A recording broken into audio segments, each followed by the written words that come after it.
We'll pick Rama as an example because Rama is a big icon in India.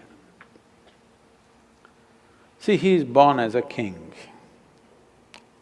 and he's coronated as a king, but because of some crazy situations, he's forced to go and live in the jungle with his new bride, a young woman he marries. She's a princess. She's made to live in the palace, but now with this young woman, he goes and lives in the jungle. So today in some stupid movie, they may show you scenes of how she's floating around in the jungle. No, you go and live in the jungle.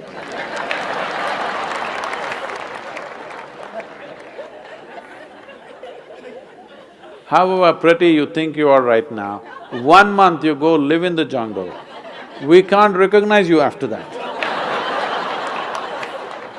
So this princess forced to live in the jungle, and fortunately his brother follows him, knowing the difficulties that they may face. He leaves his own family, goes there to serve his brother and a sister-in-law. I was touring Andhra Pradesh just 10, 15 days ago. I'm in a small town. One 14-year-old schoolgirl stands up and says, "Sadhguru, how is it possible that Sita gets kidnapped and taken to Sri Lanka and Rama walks all the way from Ayodhya to Sri Lanka? How is it possible? Is it true?" Then I asked her, "See, you're still a young girl, one day you will find a man. When you find a man, would you like to find a man that if you get lost somewhere, he will walk all the way? Or he thinks it's not practical?"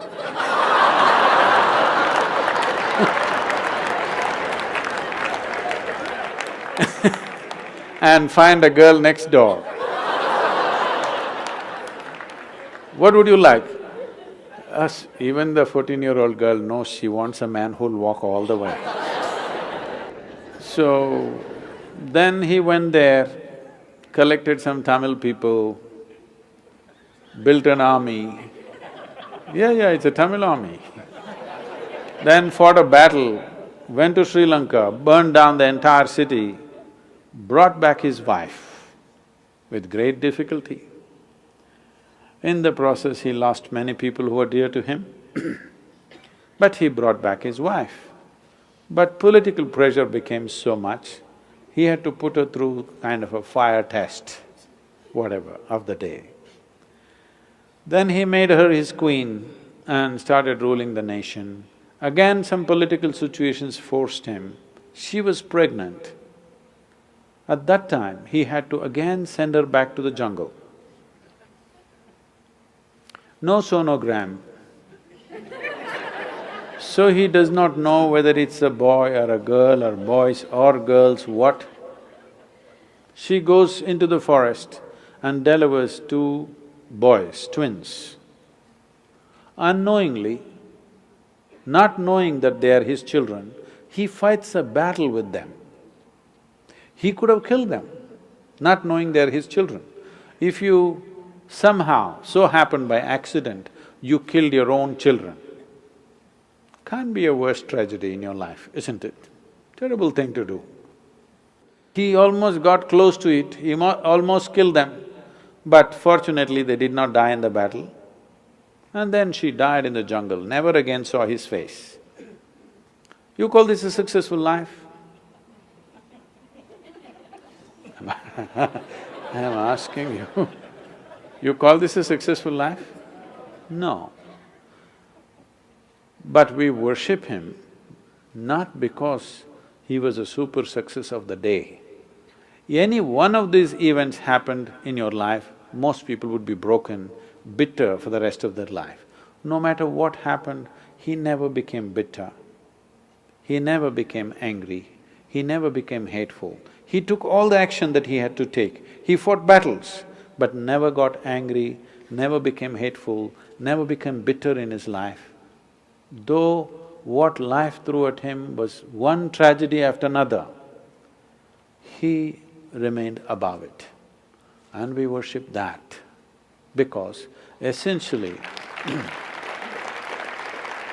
essentially in your life, this is all it is. What the world will throw at you, it is not 100% your choice.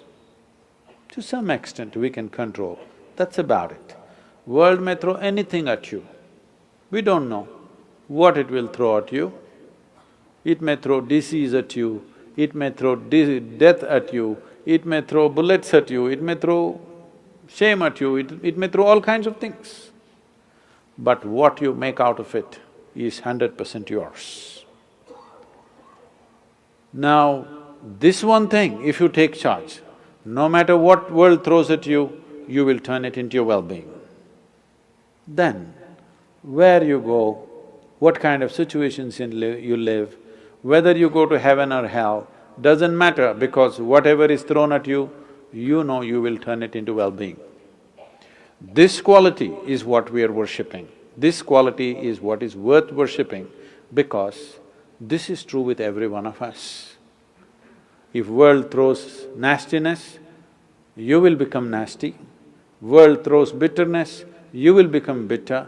World throws anger, you will become angry. This is the way most human beings live, because he lived above that. We said he is godlike. But what happened in their life, the physical events of their life, if you look at it, it's one big tragedy. At the age of 32, you got nailed, had a terrible death. You call that a successful life? No. But we bow down to him because it seems, we don't know, but we believe, or people have believed always, that even when he was nailed, he said, they know not what they're doing, forgive them. For that we bow down to him, not because he got nailed. Because getting nailed is not a successful life, isn't it? But even if you nail him, he did not lose his quality. For that we bow down. So that's all that matters to us, whether they existed or not. That they are an inspiration for you, whether everything that's said about them is true or not. Even this is not your problem. You're not a historian, all right? You just need some icon to move towards a better way of existing for yourself, that's all. What does it matter? Krishna did not exist, Jesus did not exist, what does it matter to you? 2000 years ago, whether a man lived or did not live, or it's just a figment of somebody's imagination, what does it matter?